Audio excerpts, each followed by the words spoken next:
Actually, for me, it's like, as a doctor, you almost never talk about money. That's true. It's uncomfortable, you know? So that's something that I've been changing. Digital Nomads' most trusted one-stop shop travel bestie. Make your move. Welcome to Nomadify On Air, the place that takes you on a journey to learn the world of remote working and to understand the lifestyle of digital nomads in hopes to inspire you to escape the 9 to 5. I am Bernadette, your host and the founder of Nomadify, and live with me here today in the Island of Gods is Doc Sue from Chile. Hi guys. How are you, Doc? Amazing. Can you be bad in Bali? No, I don't think so. Yeah, just if you get a Bali Belly. It's so nice to have you here. You know, I am very excited, and I was looking forward to our interview because I would want you to talk about our topic today. So, without further ado, can you tell us something about you? What do you do, and what brings you to Bali? Okay. So, my name is Sue. It's actually Sueli, but Sue is easier. I was born in Brazil and I was raised in Chile. I went to the med school. I became a doctor. I worked for 4 years at the emergency department, and I was the medical director of a clinic during pandemic. So after pandemic, I was completely burned out. Mm-hmm. So I decided, okay, I need a break. Mm-hmm. And I would like to explore a little bit. So yeah, I decided to come here, take a break from medicine, and it's been 8 months so far. Mm-hmm. And now I'm moving to Australia soon. Oh, that's so cute. And much respect for our frontliners, especially our healthcare workers, doctors, during the pandemic. You did, guys, literally change the world during those times. So this big appreciation and thank you. So, moving on to our next question, how did you become a remote worker, and what inspired you to pursue this lifestyle? Okay, I would say it was an accident. Mm-hmm. I mean, I was not planning to becoming a digital nomad. I came here and I started doing telemedicine. Mm-hmm. So I was working online. And I mean to be here just for a month. Mm-hmm. But I love Bali. So it's been 8 months so far.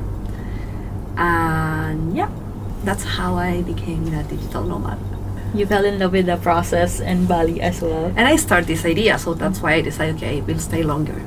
Which brings me to, can you tell us something I know it's unusual that you see stuff here on our coffee table, but yeah, Doc Sue, can you tell us something more about this? Okay, for everyone who don't know what Bali Belly is the local name for traveler's diarrhea.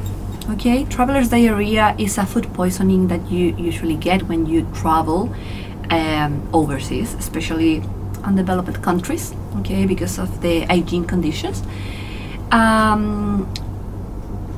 It's mostly because you are not used to the local bacteria. So if you go out and eat in a restaurant, you may get it. 50 to 60% of the tourists get it, unfortunately. And well, when I just work as a clinician anymore, Mm-hmm. you know, I'm trying to do something different. That's why I start going to the AI meetings, because I want to learn about AI and in the future work with AI and medicine. That's my goal. That's why I'm moving to Australia. I will be definitely back and forward, but I don't want to be in a hospital. You know, it's for me, after You retired 4 yourself. years, yeah, I mean, girls, after pandemic, I was so burned out. I was so fed up with everything. Medicine just stopped making sense for me. You know, it's I feel that we are doing the same things all the time.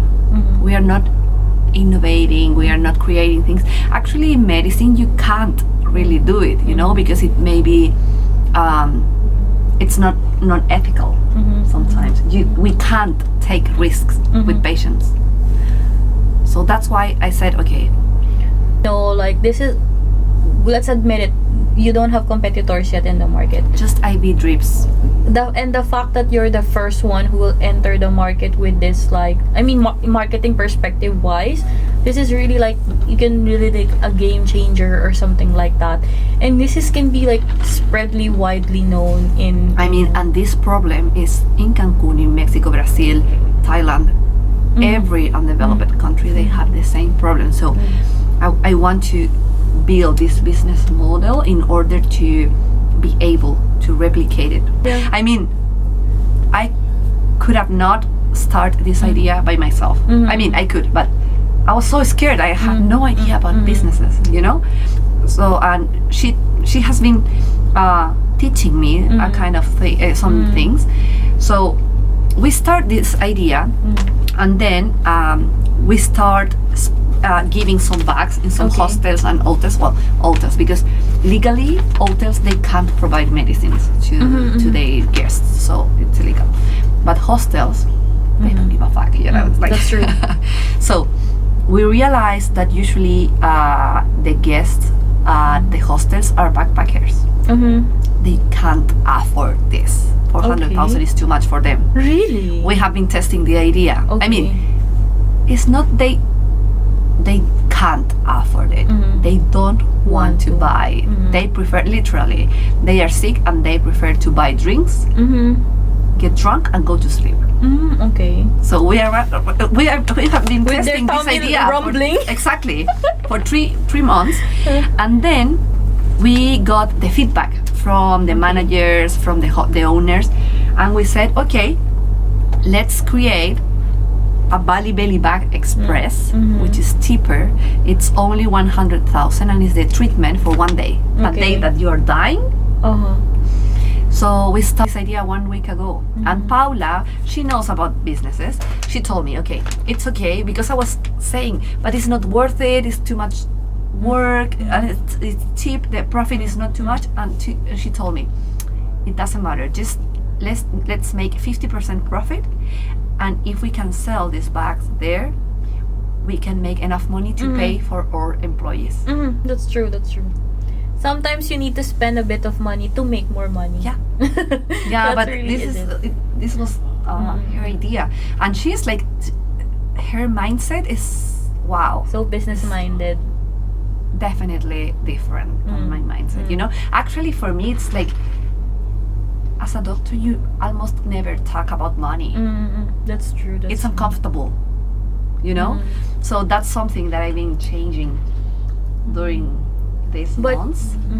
But that's really, because even Steve Jobs, he doesn't know how to code. He's never have a programming or software development knowledge. He found someone who's like a coder who. So he's the one who's doing the talking. That's Paula, who's like doing the selling, and his business partner from day one is the one coding, and he's really the one who built the MacBook, the iPhone. But Steve Jobs is just like the marketing guiding. Yeah. So you really, it doesn't really have to be like you can have everything. You just need to find get help. Came here. I was working out at the gym, and then I realized all my friends were calling me all time. So I got Bali Belly. What can I do? What can I do? All time, many times. And then I said, wow, the solution for this is very easy. You know, for me it's easy because I'm prescribing things all the time. And I said, okay, let's do something with this, you know? Because if you're a tourist or an expat, you may just move here, you're sick, you have no idea what is going on. You go to the pharmacy. The seller, sometimes they don't speak English. If you check the medicines, are in Indonesian. The instructions are in Indonesian, so you don't know how to take the medicines. And well, it was a mess. So I said, okay, let's help people, let's do this. Yeah, that's how we create a Bali Belly bag. And I met a girl, Paula Mills. She's my business partner. So she knows everything about businesses. So we said, okay, let's do it together. Because I'm a doctor, I don't have the entrepreneur mindset. So yeah, that's why. Yeah, amazing. Shout out to Paula, another woman in business. Yeah. I think this is really admirable because you arrive, you saw people struggling, and people are just like, they're already okay with it. It's like they already accepted their fate that I need to heal like on my own. Like there's no solution. So there's a huge gap in the market. There's non-existing product, and then let me do something for you guys. So this is really a game changer Yeah. moving forward. Yeah, for me it's something.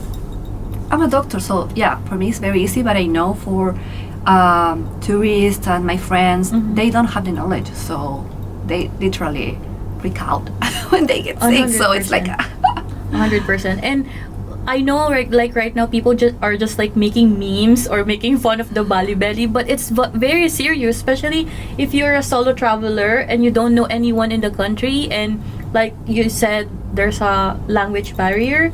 It's so hard to find solutions. So guys, this is really like the game changer, and Doxo is also the one who invented this Yeah. medicine. So and it's home delivered. We just want to make it easy. You know, it's like you're sick, feeling terrible at home. We can send you the treatment in a Gojek driver, be a Gojek driver. So yeah, it's something easy, fast.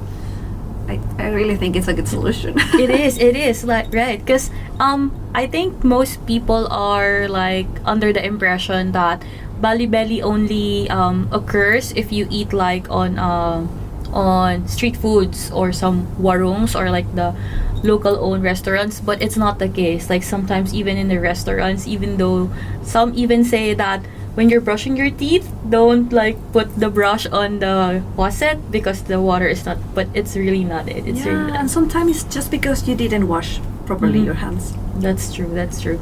So prevention is always better than cure. Yeah, but just in case, this is a good solution. That's true. So yeah, I guess moving on to the next question. While you're like building the business, being an expat on a different country, what challenges have you faced and how have you overcome it? Wow. Well, I would say the most challenging thing for me, it's I'm missing so much my family and friends. You know, I would say something cultural. I'm from Chile, and in Latin America we are very close. We are very warm, you know. So when I was in Chile, my best friend was my neighbor, you know. So in Chile we used to do things like, hey, what are you doing? Nothing. Okay, I'm going to do nothing with you at your place. Is it okay? Yeah, sure. So yeah, I'm missing my friends, my family, but otherwise people here, they are so friendly. They are very, very friendly. So I have made some friends here. Yeah, but I still miss my family and my friends in Chile. That's the OG ones. Why did you choose Bali though among other places? I would say Bali, it's an amazing, amazing place for me. The first time that I was here was 5 years ago. I came with a group of friends for vacation, and I literally fell in love with this place. And I could describe what are the things that I like from Bali, but I would say is, I don't know, something like a feeling. It's this place is magic.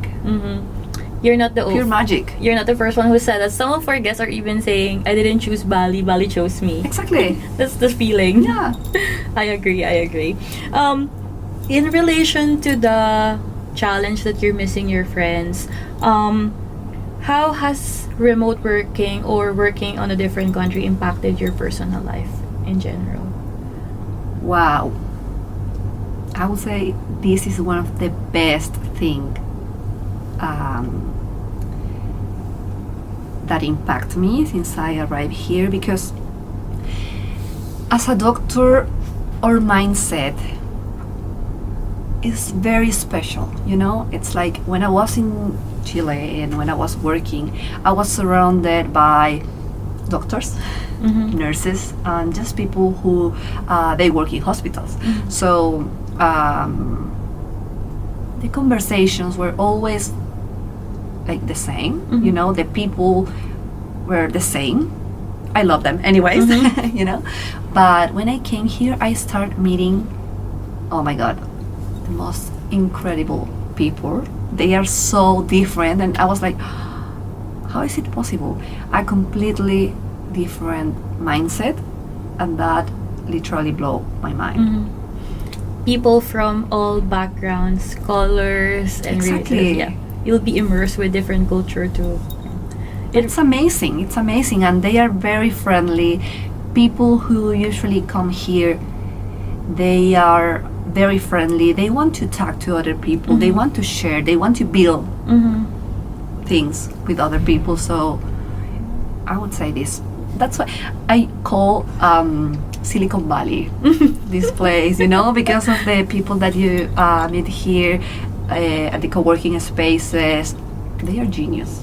I know. And like people here are very supported. Like if you will like launch something on a different country, you might, or on your country even, you might hear some like negative feedback. But here, they're encouraging, and there's a community of like-minded individuals. So, 100%. My next question would be a bit controversial. How do you find dating and relationship in this lifestyle?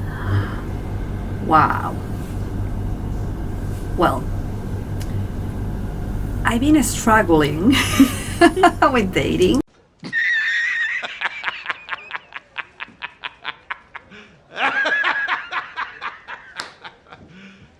You serious?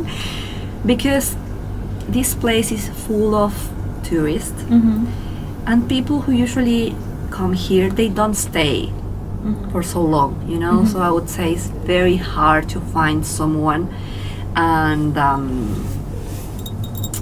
get a relationship for long term. So, well, I mean, I'm still kissing frogs.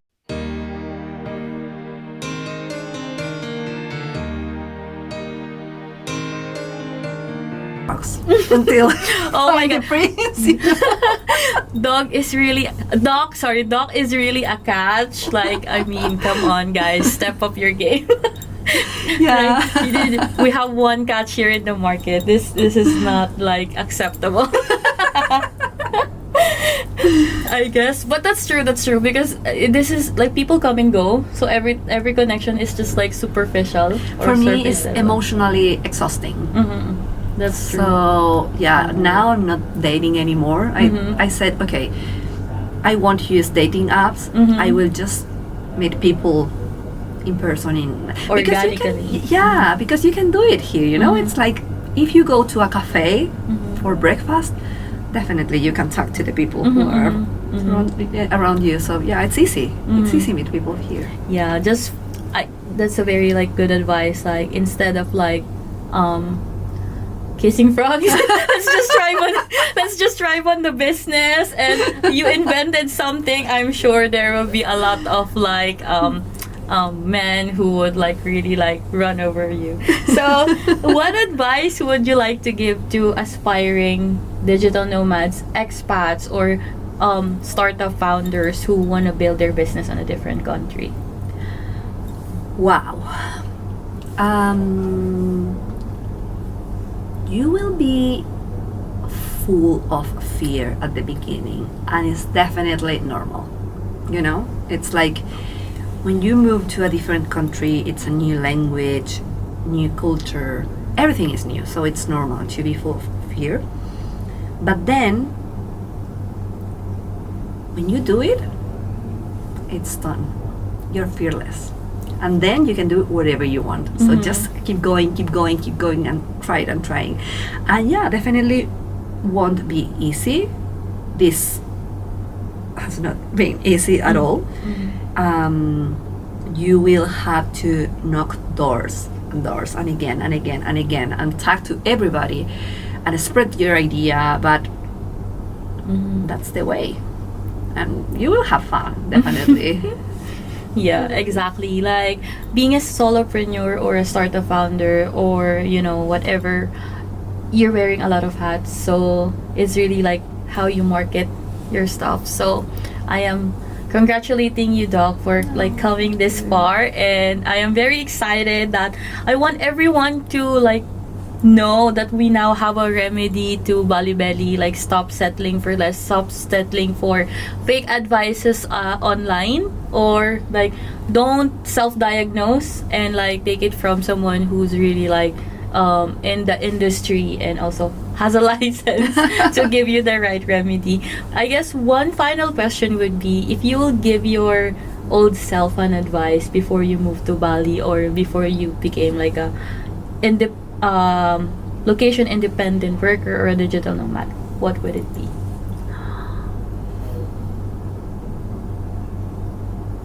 Wow. I don't know, to be honest. I think just trust in the process. Just trust in the process and trust in you and do it. Just Amazing. Yeah. Thank you so much, Doc. It's so nice to see women in the business thriving and achieving their goals. I guess one final thing before we close this, how can our viewers find you or the Bali Belly bag, and how can they contact you? Okay, so you can look for us on Instagram, at Bali Belly Bag. Also on TikTok, Facebook, and our website, balibellybag.com. Thank And you. you can order from the website, and we deliver it within an hour to your Amazing. place. We will also link it on the description, so you can just like click it on this episode. Thank you so much again, Doc. It's so nice to have you here. And thank you so much, everyone. I'll see you in the next episode. Bye. I definitely did not have it figured out. I think if anyone waits to have it figured out, then it's never going to happen. Just say learn as many skills as possible.